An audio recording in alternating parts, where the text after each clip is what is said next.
So our next speaker is Ankush Shetty from the University of Southern California, Marina Del Rey, who's going to be speaking about the GiNi toolbox to integrate statistical genetics relationships between different brain-based traits.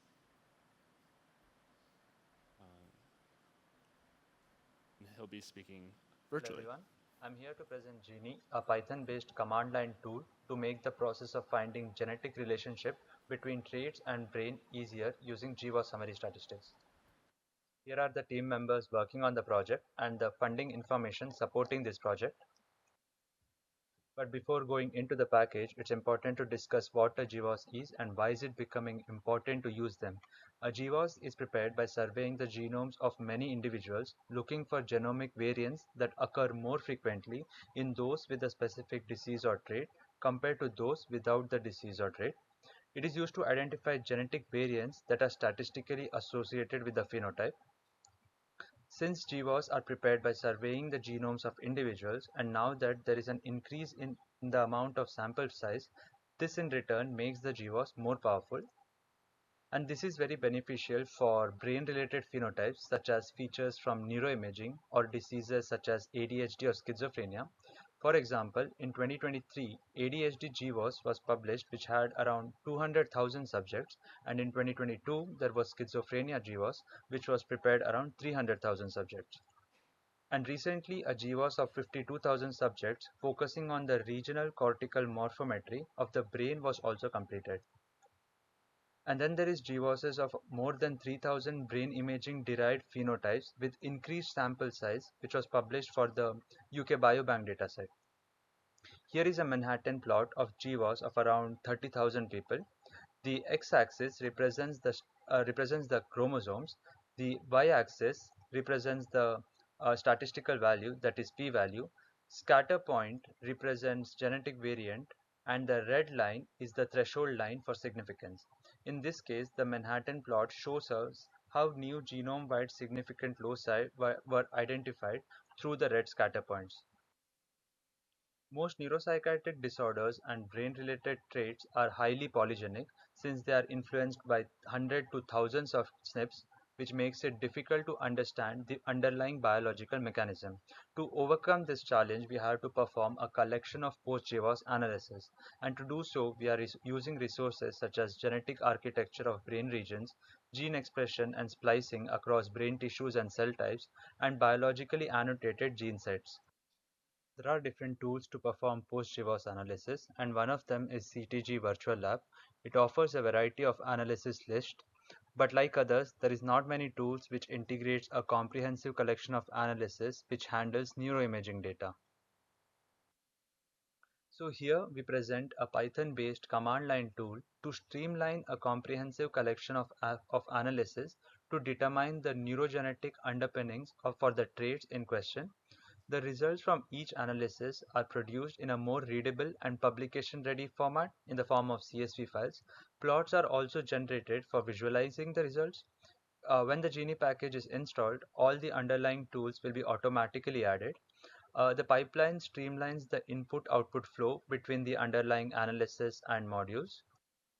Without GiNi, the user will have to handle all these inputs for all the underlying analysis and also manage results from prior analysis as an input for the next. This is prone to human error. So we developed a package which performs a collection of analysis with resources available from neuroimaging based GWAS along with cell type and brain specific sequencing. But since there is a large number of resources available, we have developed the package in a modularized manner. Currently, we have selected a subset of resources. We have selected ENIGMA 2 and ENIGMA 3, that is cortical and subcortical phenotypes, along with expression and splicing quantitative trait loci files. In future, we will be adding more analysis and resources into our package. At the macro scale level, GiNi has the capability to determine the genetic correlation between traits and cortical and subcortical structure at genome level as well as at the level of individual genes. It also has the capability to test for effect of the trait or disease in question on this cortical and subcortical phenotypes free from non-genetic confounders. At the microscale level, GiNi has the capability to determine heritability for the trait or disease across multiple cell types, including astrocytes, oligodendrocytes, and neurons, and in tissues across central nervous system.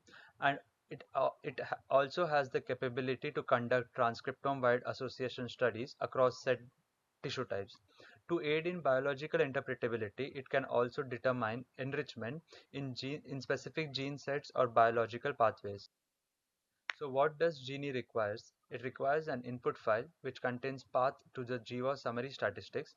In the input file, the GWAS file name should be in a specific format, that is study name followed by the trait name.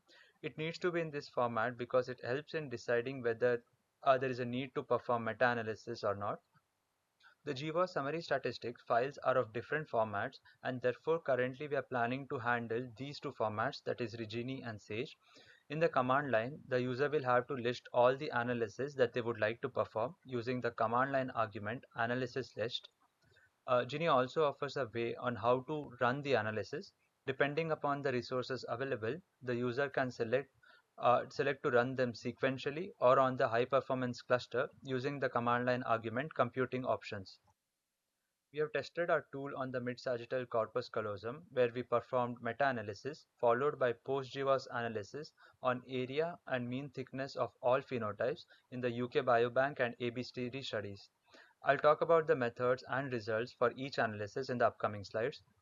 These are some of the required command line arguments that GiNi expects. It expects input text, N studies, ethnicity to select the reference files for the underlying analysis, tissue cells, meta-analysis type, GWAS format, control cases, which contains information of the number of cases and controls, and computing options to decide where to run the analysis. GiNi uses metal to perform meta-analysis. Meta-analysis is a statistical procedure for combining data from multiple studies. GiNi handles the meta-analysis depending upon the input given to the package. In our example of corpus callosum, we had phenotypes from UK Biobank and ABCD studies, so that's why it was necessary to conduct meta-analysis.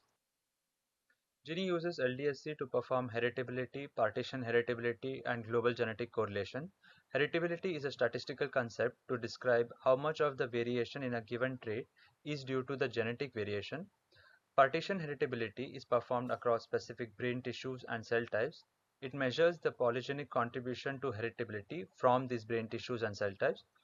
Then global genetic correlation computes genetic correlation against brain cortical and subcortical phenotypes. The significant correlation values are then plotted on the brain figure. For our corpus callosum example, the results from heritability are plotted as scatter plot, which shows that the corpus callosum is enriched in heritability in the tissues of central nervous system and oligodendrocytes. And using the plots from genetic correlation, we can see that the anterior body area is significantly correlated to various regions in cerebral cortex. The results from the global genetic correlation are then used as an input for Mendelian randomization for finding whether the correlation is due to the causal relationship between exposure and outcome. We are using cause to perform Mendelian randomization. After running Mendelian randomization, the plots are produced to show the genetic variants that are driving the causal association, which are also positionally mapped onto the genes.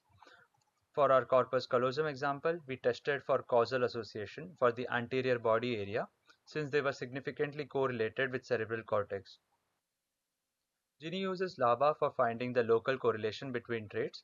Traditionally, genetic correlation is studied globally, considering only the average of the shared signal across the genome. Because there is a spatial variation in the correlation across the genome, this approach may fail when the correlation is confined to particular genomic region or are in opposing direction at different loci. For example, in the bar plot, we can see that the genetic correlation is varying across loci. There are scenarios where both positive and negative regional correlation can occur and which can cancel each other when overall genetic correlation is considered. For our CC example, the results from LAVA is used to plot the chord plot, which shows number of genes shared between the phenotypes. Then the volcano plot shows the exact genes which are shared and the degree to which they are correlated. GiNi uses LAVA TWAS to perform transcriptome-wide association studies. GiNi detects the relationship between gene expression and splicing of different brain, cell types, and whole blood tissues against phenotypes. Uh, for our corpus callosum example, the plot shows the association between our corpus callosum phenotypes and gene expression and splicing in many brain tissues. The package produces log files for provenance and version tracking of the underlying software. The results are outputted as CSV files. GiNi also generates plots and visualization from the underlying analysis, which are shown here. For the future work, currently the tool handles two GWAS formats. We will be expanding it to more GWAS formats. The softwares and underlying data will be updated with continuous improvements and enhancements in statistical genetics. In future, we plan on increasing neuroscience and genetic resources for the underlying analysis in the package. We have built the tool in a module-based manner so that we can add in more analysis and resources in the future. Thank you so much for your time. If you have any questions, feel free to contact me. You can also visit our posters listed here.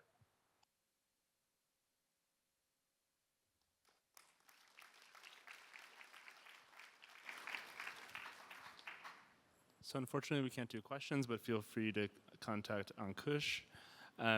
Next speaker.